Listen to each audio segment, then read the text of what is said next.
이걸 한번 생각해 보십시오. 거짓말 없이 우리는 이 세상을 살아갈 수 있을까? 어떻게 생각합니까? 거짓말 없이 우리의 사회는 과연 굴러갈까? 어떻습니까, 여러분들? 우리의 삶에는요, 거짓말이 만연해 있습니다. 한 개인의 삶의 그 관계 속에서도 그렇고, 가정이나 또는 취미로 모인 어떤 모임이라든지, 아니면 우리가 일하는 직장과 우리가 살아가는 사회 모든 곳곳에 거짓은 쉽게 찾아볼 수 있습니다.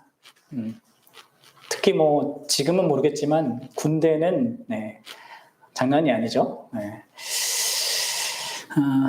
그런데 여러분들, 이런 거짓말은 우리가 좀 이렇게 잘 보면 어디에 주로 많이 드러나냐면, 일반적인 개인의 삶보다 소위 높은 지위를 가졌다고 하는 사람들, 그들의 삶의 특징이 거짓입니다.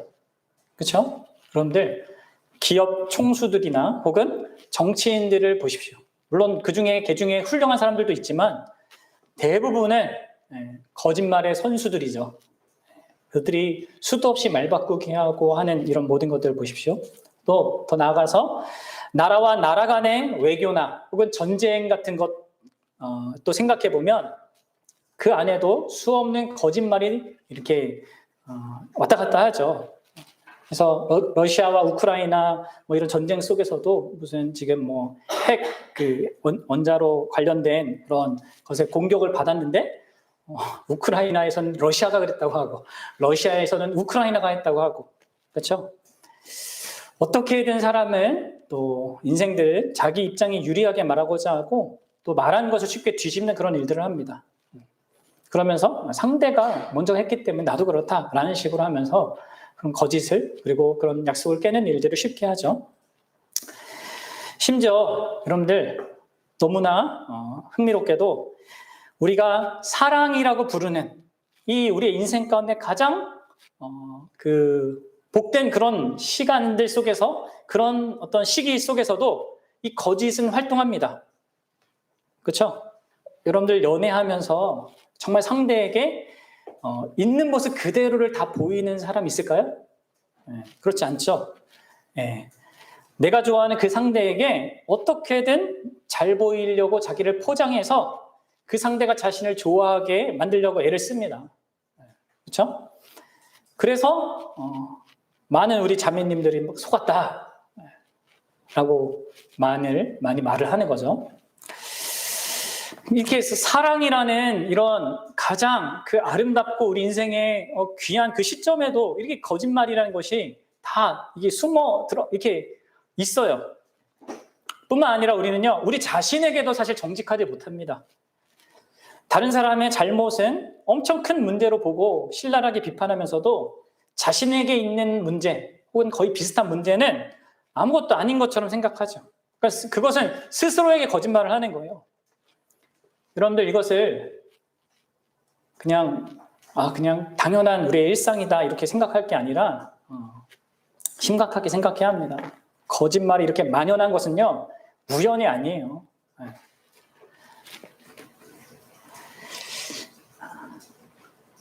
그래서 여러분들, 한 사람이 이러한 거짓된 삶, 이러한 모든 삶의 국면이 거짓으로 가득하고 나 스스로도 그렇게 거짓을 이렇게 발설하면서 살 수밖에 없는 그런 한 사람이 거짓을 버리고 사랑 안에서 진리를 말하며 산다, 이런 것은요, 인간의 힘으로 사실 불가능한 겁니다.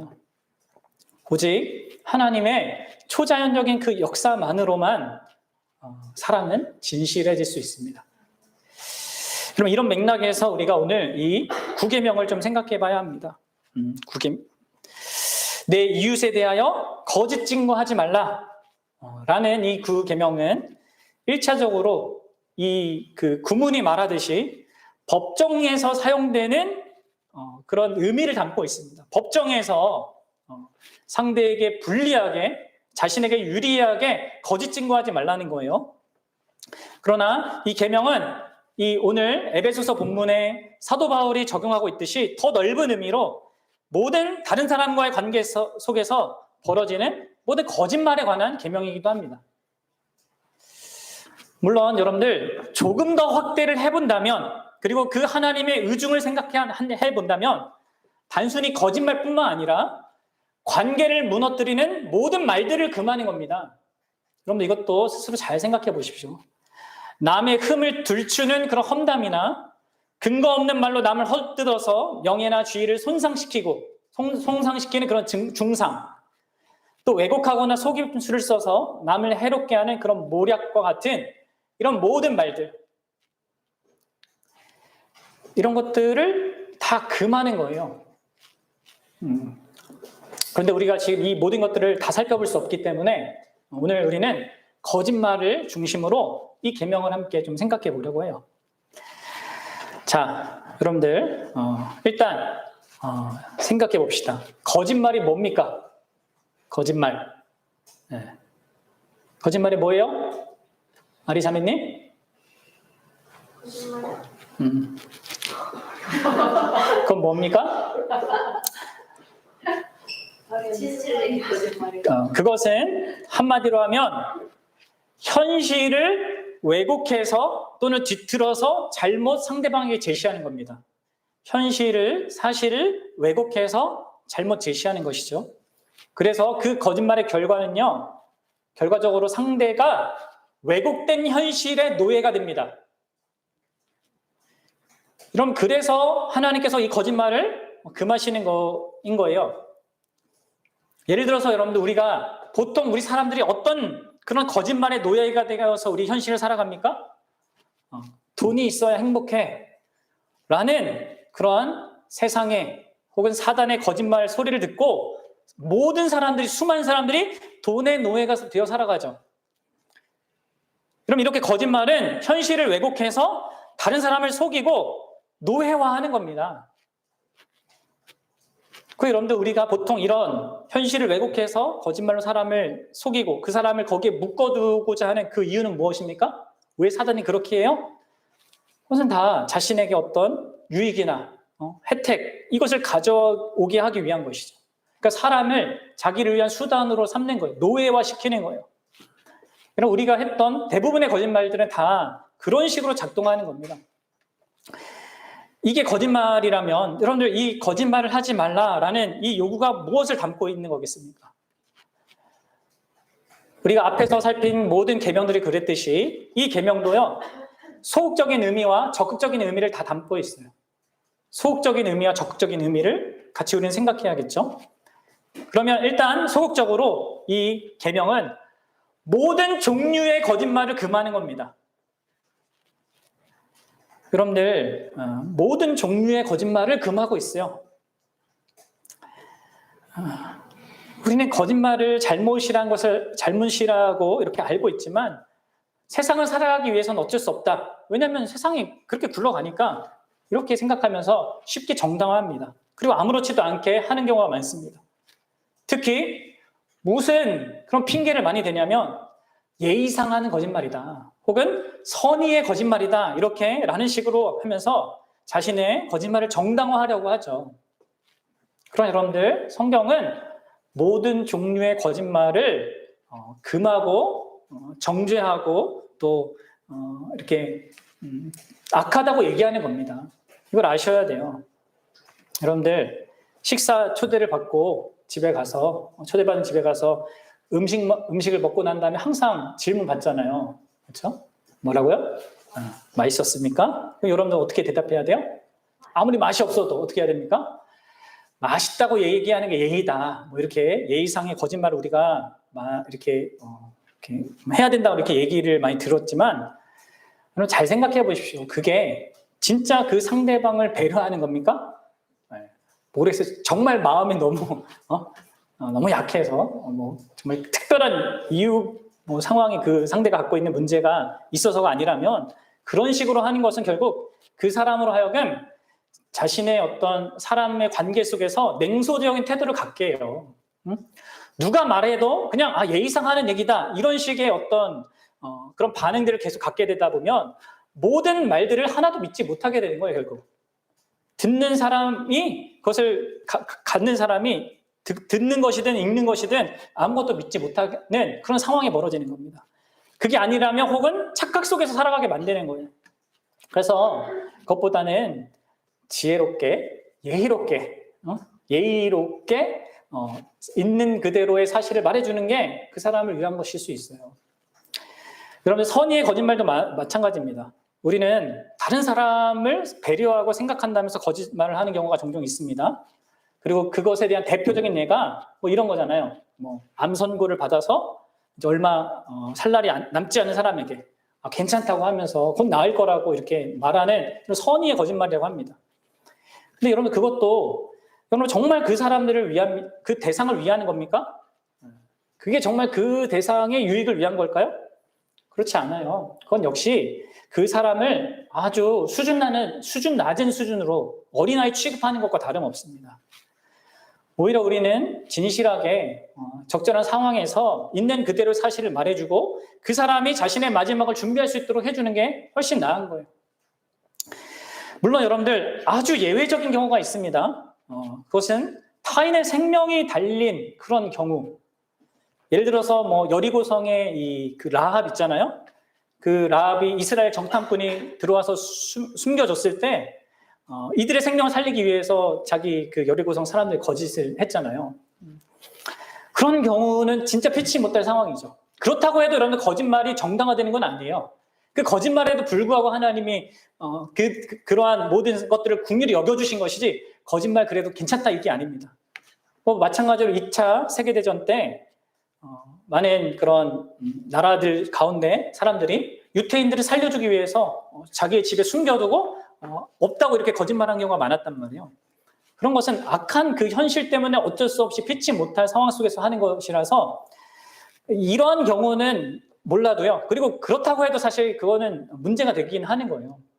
어쨌든 이러한 피치 못할 경우가 아니라면 성경은 또 하나님은 모든 거짓말을 금하십니다. 여러분 이것을 잘 아십시오. 그래서 우리가 지난 시간 얘기했듯이 지난 시간 얘기했나요? 네. 오늘 얘기해요. 진실한 게 되게 중요한 거예요. 진실한 게. 그러면 여러분들 두 번째로 이 계명이 적극적으로 요구하는 게 뭘까요? 적극적인 의미로 이 계명이 뭘 요구할까요? 제가 금방 말한 것처럼 적극적으로 이 계명은 우리가 사랑 안에서, 이게 중요합니다. 그냥 진실을 말하는 것이 아니라 사랑 안에서 참된 진실을 말할 것을 요구하는 거예요. 그리고 여러분들 우리가 다른 사람의 유익을 위해서 그렇게 진실을 말하면요, 어떤 일이 벌어집니까? 거짓말을 했을 때와 반대되는 일이 벌어집니다. 거짓말을 하면 현실을 왜곡하게 전달하는 거고, 왜곡된 그 현실에 그 사람이 노예가 된다면, 우리가 진실을 말하면요, 사랑으로 진실을 말하면 그 대상이 자유케 돼요. 여러분 아십니까?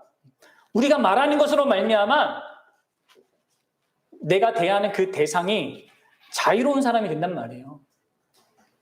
여러분들 내일이 무슨 날입니까? 광복절이에요. 일본 히로시마와 나가사키 지역의 원자폭탄이 8월 9일인가 5일 날 떨어졌대요. 1945년. 그리고 이제 8월 15일 날 이 일본 황제가 무조건적인 항복을 외쳤지 않습니까? 그리고 그것이 전국 방방으로 이렇게 오디오로 이렇게 송출됐습니다. 근데 여러분들 그때만 해도 일부 산간 지역에는 이 오디오 같은 것이 없어서 그 좋은 소식을 듣지 못한 사람들이 많았어요. 그래서 어떻게 했습니까? 사람들이 직접 가서 전해줘야 했단 말이에요. 그런데 여러분들 잘 보십시오. 그 광복이라는 엄청나게 좋은 소식을 듣기 전까지 사람들은 무슨 생각 속에 살고 있었겠습니까? 우리는 항상 지금 일본의 그 지배를 받고 있어. 일본의 억압적인 그 통치를 받고 있어라는 이미 사라진 그 사실 아래에서 살고 있었단 말이에요. 어떤 의미에서 거짓된 현실인 거죠. 거기에서 살면서 일본 경관들이나 일본 사람들만 보면 두려워하고 걱정하고 또 숨죽여서 행동할 수밖에 없는 그런 상태에 있었죠. 그런데 그 소식을 전해 듣고 나서는 어떻게 되는 겁니까? 광복했구나. 이제 우리가 더 이상 일본의 그 치하에 있지 않구나 하고 나서는 어떻게 달라지는 거예요? 더 이상 일본 사람들을 보면서 두려워하거나 걱정하거나 염려할 필요가 없어진 것이죠. 물론 이게 역사적으로 길게 오랫동안 걸렸다고 합니다. 그러니까 여러분들, 근데 명확한 건 뭐냐면, 확실한 건 뭐냐면, 진리가 사람들을 자유케 하는 게 있다는 거예요. 진실된 어떤 이런, 이 진리의 그 선포가 사람들을 자유케 한다는 겁니다. 근데 말씀드렸다시피 주의할 것은 언제나 사랑 안에서 말해야 합니다. 상대방의 상태와 조건을 생각하면서, 성향을 생각하면서 적절한 시점과 상황에 지혜롭게 진실을 말해야지, 그냥 나는 진실을 말한다고 막 내가 하고 싶은 대로 하면요, 오히려 그것은 관계를 상하게 만들어요. 그렇죠? 네. 아내가 밥을 해줬으면은, 네, 그렇죠. 너무 진실하게 직접적으로 뭐 이렇게 하기보다는, 네, 좀 그게 힘들다 그러면 잘 둘러서 이렇게 해야겠죠. 그러니까 진실을 얘기해야죠. 속지는 말고. 조금 힘들다 뭐 이렇게. 자, 그래서 우리가 그렇지 않으면 진실을 말함으로 상대를 해할 수 있어요. 그리고 그것은요, 사실 사탄도 하는 거예요. 사탄이 예수님에게 어떤 그 시험을 할 때 성경을 이용한단 말이에요. 진리라는 것을 사용한단 말이에요. 그러니까 그런 식으로 이용할 수 있단 말이에요, 우리가 진리를. 그래서 중요한 게 뭐예요? 사랑으로 해야 된다는 거예요. 상대를 먼저 배려함으로 해야 된다는 거예요, 진리를 말할 때는. 우리는 이웃의 안녕과 유익을 먼저 생각해서 적절한 시점과 상황에 또 적절한 방식으로 진실을 말하기를 힘써야 합니다. 그러면 여러분들, 이 계명을 주신 이유가 뭘까요? 이 계명을 왜 우리더러 거짓말을 하지 말라 이렇게 하시는 걸까요? 적어도 두 가지 이유가 있습니다. 하나는 뭐 소극적인 이유고 하나는 적극적인 이유인데, 자, 소극적인 이유를 보면 거짓은 사단의 본질이기 때문에 그렇습니다. 그리고 거짓말은 그 사단의 주된 삶의 방식입니다. 그렇기 때문에 하나님의 백성은 사단의 본질과 그의 삶의 주된 방식을 답습해서는 안 되는 것이죠. 여러분들, 예수님께서 이렇게 말씀하셨는데 이건 함께 살펴봅시다. 요한복음 8장 44절. 요한복음 8장 44절 찾아서 같이 읽어봅시다. 이거는 요한복음 8장 44절.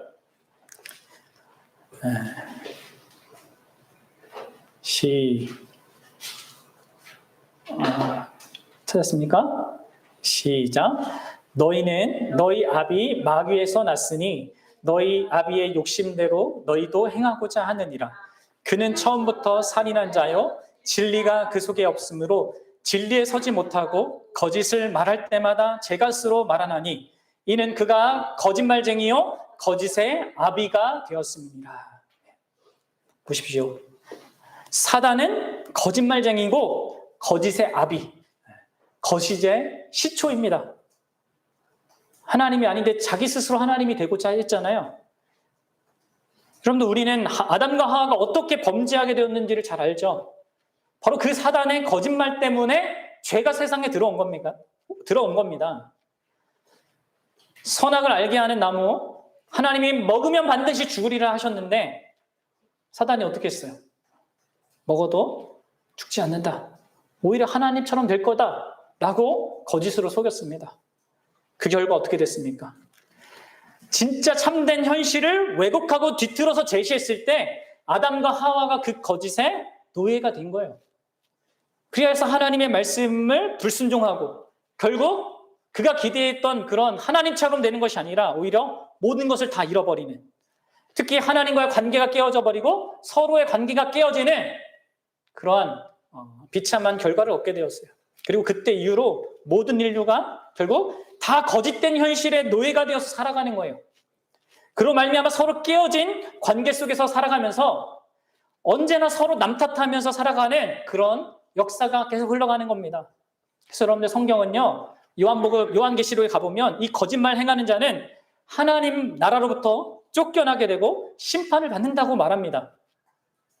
하나님의 나라는 거짓이 전혀 발붙일 곳이 아니다라는 것을 말해주는 거예요.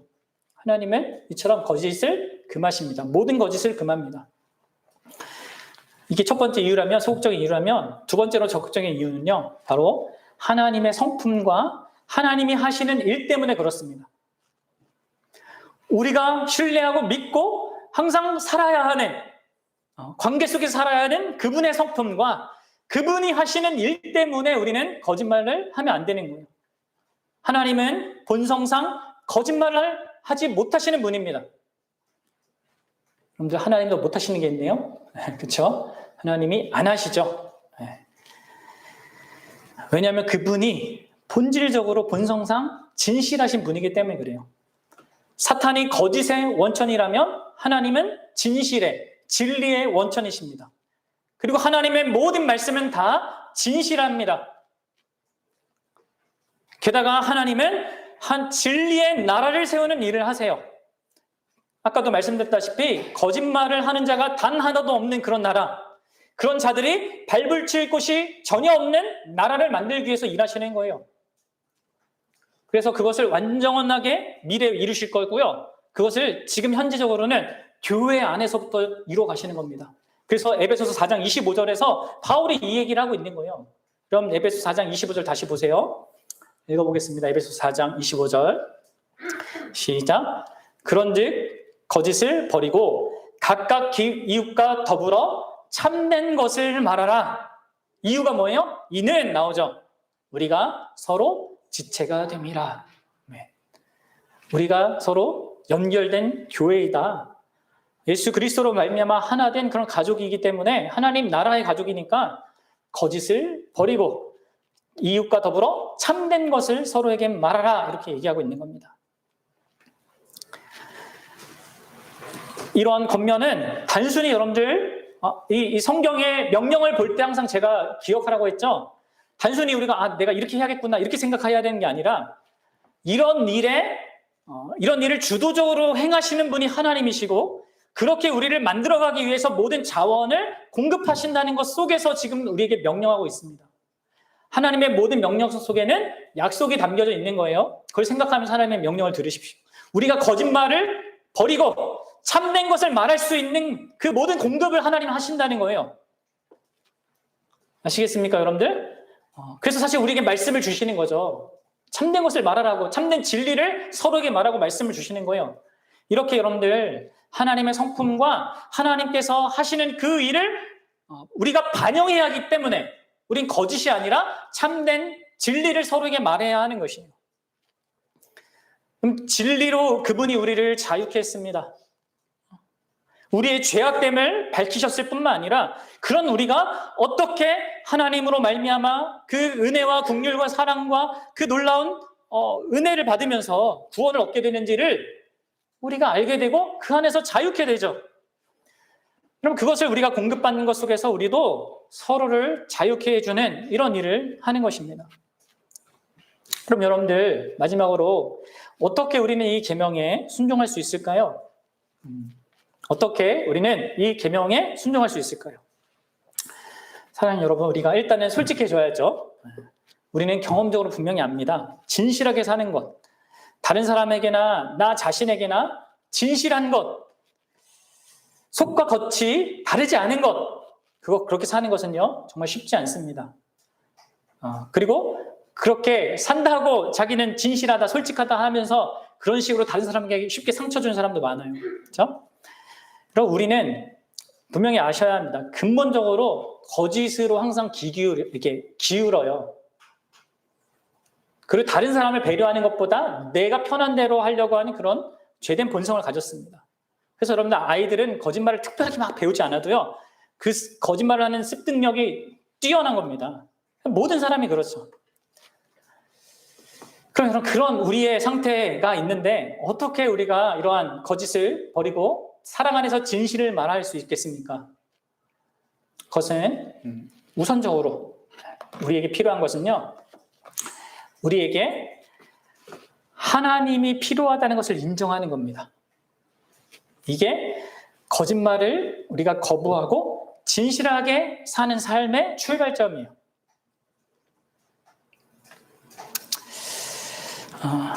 시간상 우리가 그 성경을 찾지는 못하겠지만 시편 15편에 가보면 그 마음의 진실을 말하는 자가 등장합니다. 그리고 그 사람은 15장 5절 하반절에 보면 영원히 흔들리지 않는다. 이렇게 그 사람의 특징을 얘기해요. 진실한 사람은, 진실한 것을 말하는 사람은 자기의 인생에 무슨 일이 닥쳐도 흔들리지 않는다 이렇게 얘기합니다. 그런데 흥미롭게도 그 다음 편인 16편에 가면 중간쯤에 시인이 나는 흔들리지 않을 것이다 또 이렇게 얘기해요. 그런데 이유가 조금 다릅니다. 이유를 뭐라고 하냐면 시편 16장 8절에 이렇게 하고 있어요. 내가 여호와를 항상 내 앞에 모심이요 그러므로 나는 흔들리지 아니하리로다 이렇게 얘기합니다.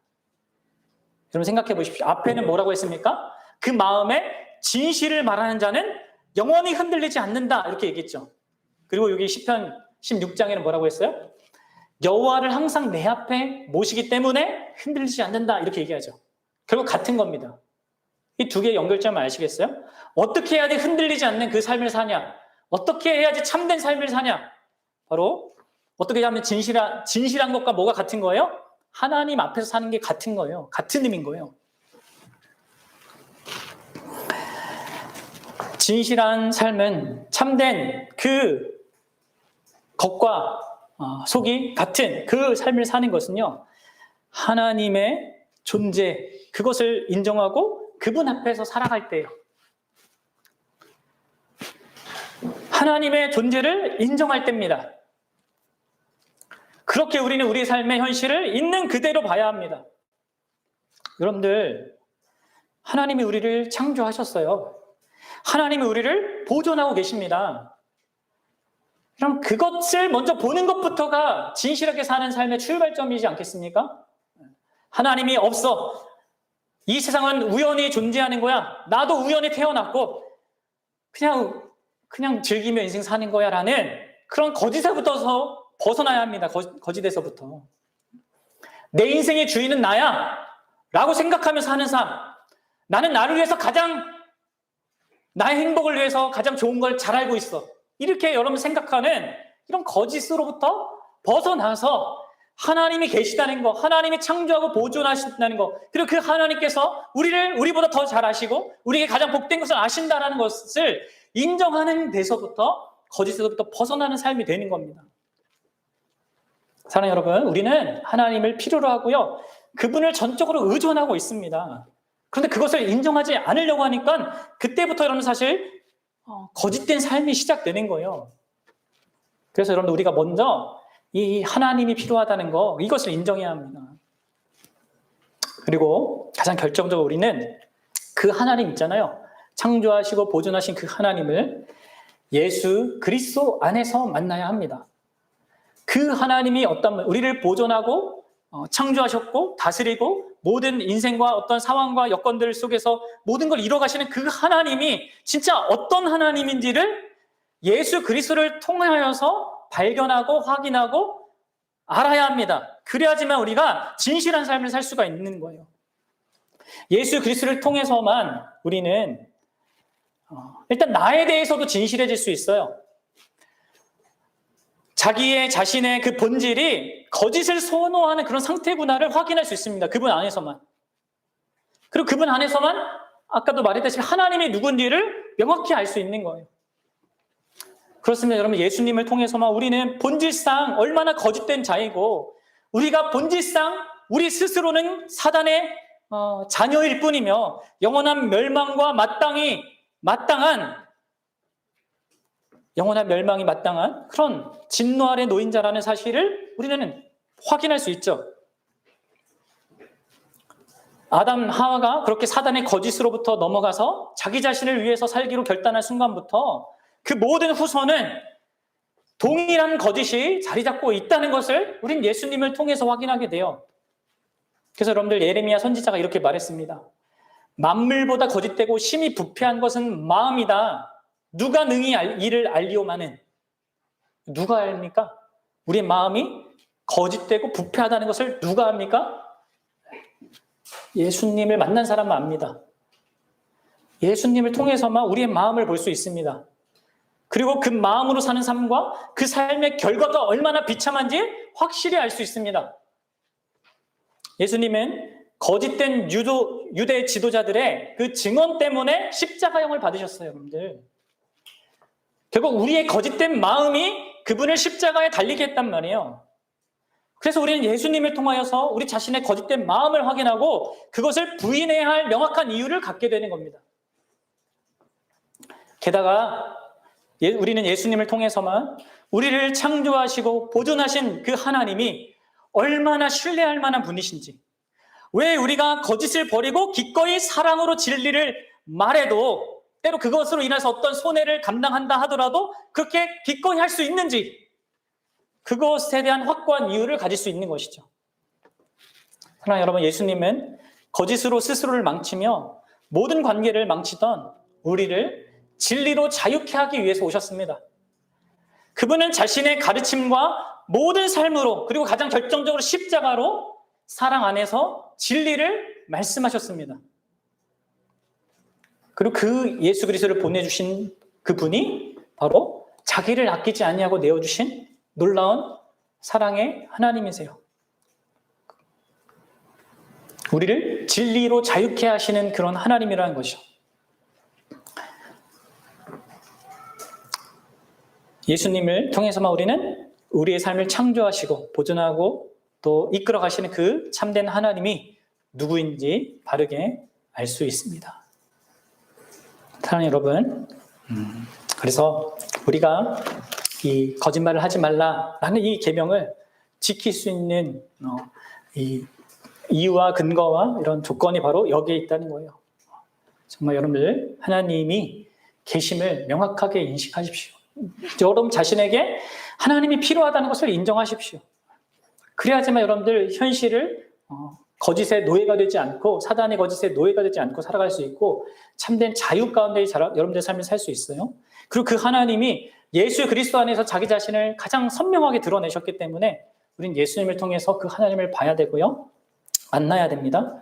그러면 우리가 더 자유로워질 뿐만 아니라 더 나아가서 우리는 타인에게도 이런 사랑으로 진리를 말하는 삶, 그것에 참된 동기를 발견할 수 있게 되는 거예요. 내게 베푸신 그 은혜와 사랑을 나도 전해야겠다라는 의미로, 그렇죠? 내가 해서 뭔가를 받기 위해서 하는 그런 조건적인 그런 사랑 아니라 내가 받은 그 사랑을 또 그 자유를 전해주는 자로서 우리가 이 길을 걸어갈 수 있게 되는 거예요. 저와 여러분들이 진짜 이런 부분에 있어서 정말 계속적인 성장이 있기 바라요. 사랑 안에서 진리를 말하는 우리 그 영광교회에 속한 모든 지체를 되기 바랍니다.